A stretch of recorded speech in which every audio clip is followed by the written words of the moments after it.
Goeiemôre. Ek hoop en ek vertrou dit gaan met jou goed.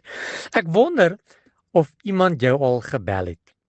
En dan tas hulle so 'n bietjie rond. Hulle is so 'n bietjie besig om te vra hoe gaan dit en hulle praat oor die weer en oor allerlei onbenullighede. Maar jy weet presies die rede hoekom hulle bel. Wat byvoorbeeld jou kinders. Jou kinders bel uit die blou tyd en hulle praat oor 'n klomp onbenullighede. En eintlik weet jy dat, ja, kom ons maak dit maar snaaks, dat hulle wil geld hê. Hulle wil 'n bietjie geld by pa of by ma bietjie leen, hulle kom nie uit die maand nie. En dan praat hulle oor allerlei goed. En dan op die einde dan sê hulle, "Sjoe, ons kort eintlik so 'n paar rand." Maar jy wat die foon geantwoord het, weet al lank al waaroor die oproep gaan, want jy ken jou kind. Jy weet waaroor die oproep gaan.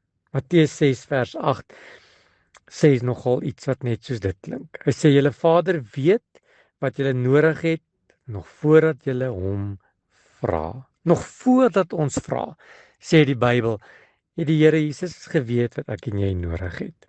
Hierdie is 'n baie mooi teks. Maak nie net 'n mooi teks nie.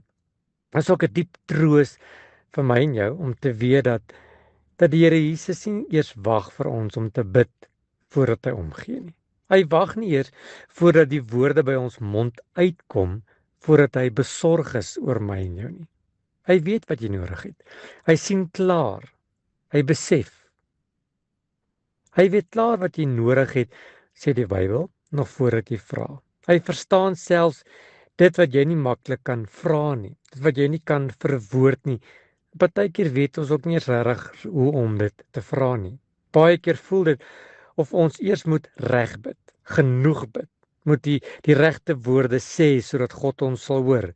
Maar hierdie teks wys eenvoudig, sy sorg begin nie by ons gebed nie, maar sy sorg begin in sy liefde. Ek sê nie vanmôre dat jy nie moet bid nie. Bid asseblief, bid. Hou nie op om te bid nie, sê die Bybel. Maar God weet wat jy nodig het, nog voordat jy bid.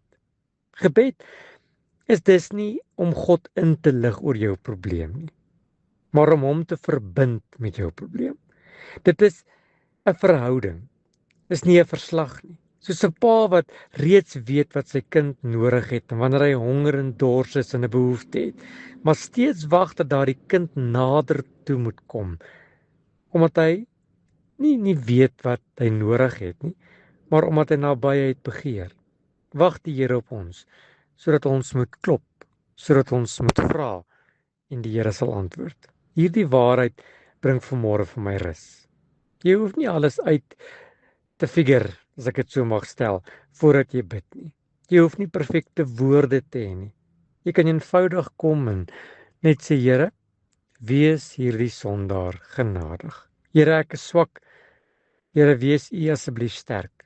Here, ek wil eerlik en stil wag en vra, Here, dat U sal antwoord. Here, ek weet nie meer nie, maar U weet alreeds.